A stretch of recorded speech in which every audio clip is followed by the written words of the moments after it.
Bismillahirrahmanirrahim. Assalamualaikum warahmatullahi wabarakatuh. Waalaikumsalam warahmatullahi wabarakatuh.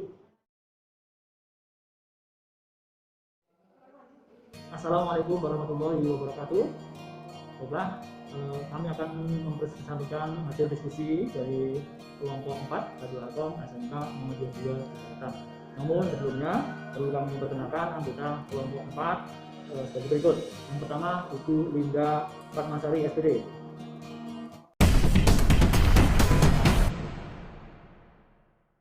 Yang kedua, Ibu Agustina Suarganti SPD.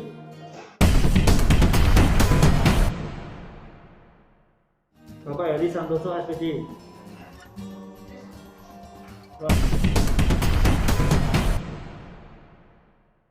Selanjutnya Ibu Septina Tria Prawiti SPD.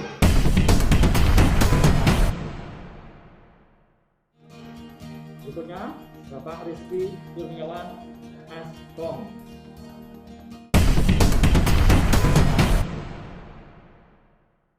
Selanjutnya Bapak Dr. Andes R. Afandi Rimawan MPD.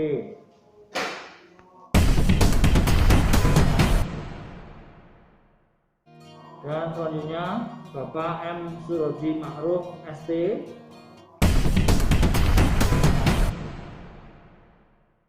Yang berikutnya Ibu Mayang Mas Radianti SSN.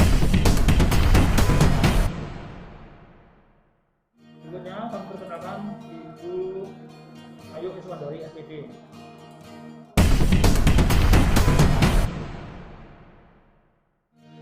Dan berikutnya Bapak Muhammad Siddiq.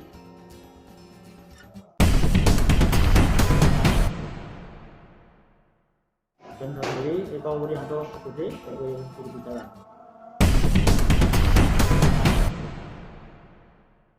Anggota grup 4 sudah lengkap, kami perkenalkan. Setelah akan saya presentasikan hasil diskusi tentang kehidupan hidup Islami warga Muhammadiyah, khususnya dalam kehidupan berorganisasi. Inilah hasil diskusi dari kelompok 4. Yang pertama mengenai pengertian panduan hidup Islami warga Muhammadiyah. Bagaimana di dalam buku yang saya terbitkan adalah seperangkat nilai dan norma Islami yang bersumber Al-Quran dan Sunnah yang menjadi pola bagi tingkah laku warga Muhammadiyah dalam menjalani kehidupan sehari-hari, sehingga tercermin kepribadian Islami menuju terwujudnya masyarakat utama yang diridhai Allah Subhanahu wa Ta'ala. Dari konsep yang sudah tersebut itu, kami kelompok 4 menyimpulkan inti sari dari PHIWM khususnya dalam kehidupan berorganisasi. Yang pertama, menjadikan organisasi perserikatan ini sebagai gerakan dakwah Islam yang kuat dan unggul dalam berbagai bidang kehidupan. Yang kedua, berkewajiban memelihara, melangsungkan dan menyempurnakan gerakan dalam langkah perserikatan. Tiga, mengutamakan musyawarah dan mengacu pada peraturan organisasi.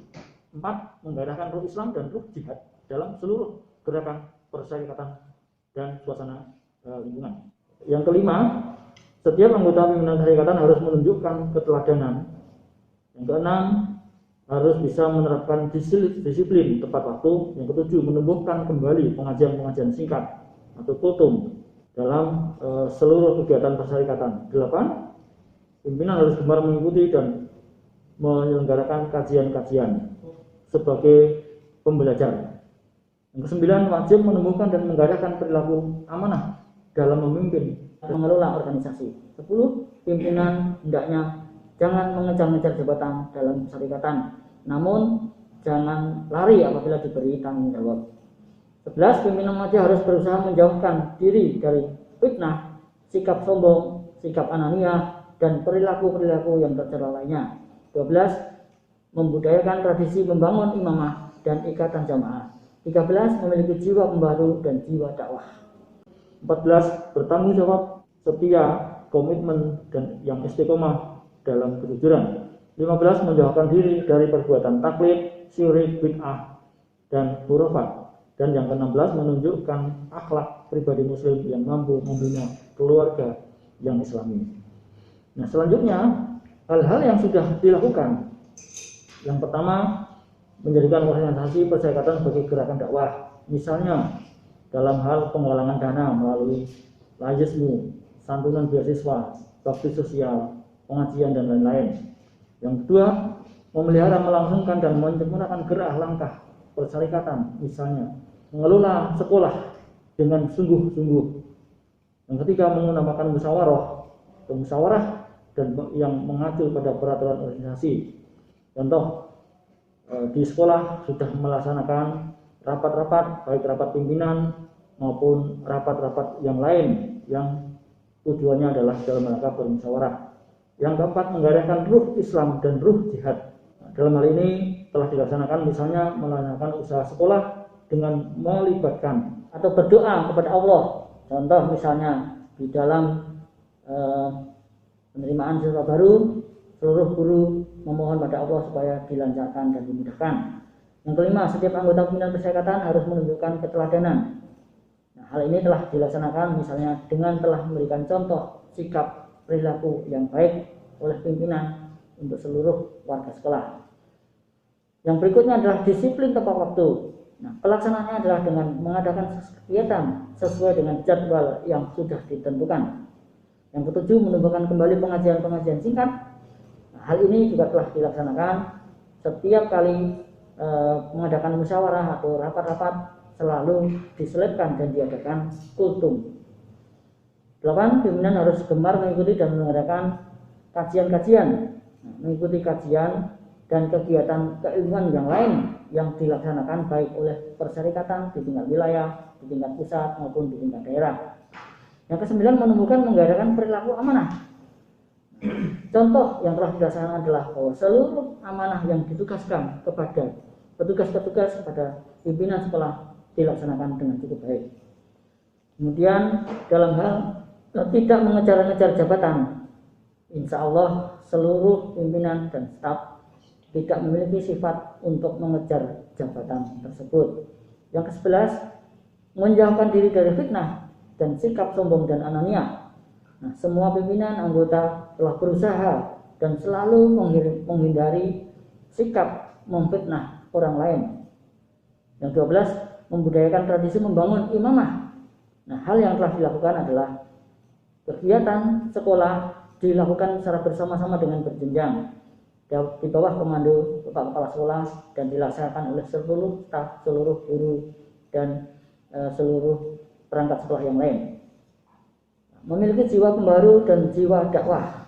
Ini mungkin hal yang sudah dilaksanakan tapi mungkin belum maksimal.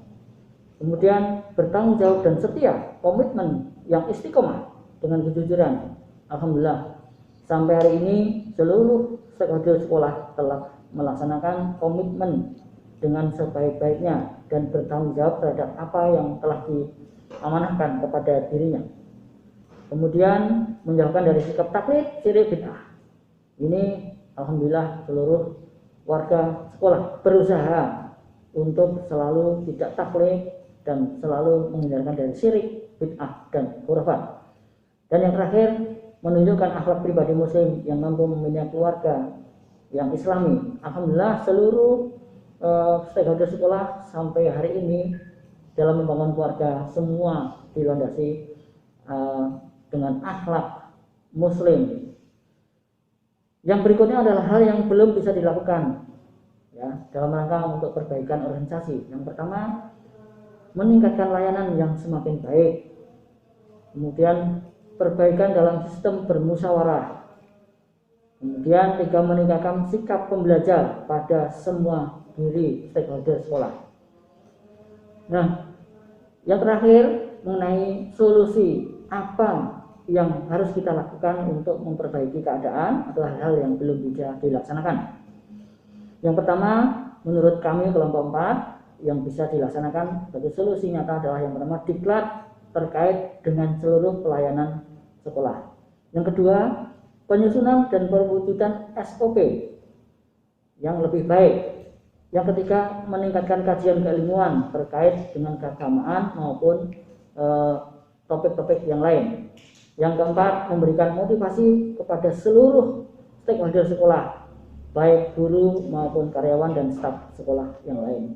Demikianlah presentasi dari kelompok 4 Baitul Arqam SMK Muhammadiyah 2 Yogyakarta. Mudah-mudahan bermanfaat. Ada kekurangan kami mohon maaf. Kami akhiri. Wassalamualaikum warahmatullahi wabarakatuh.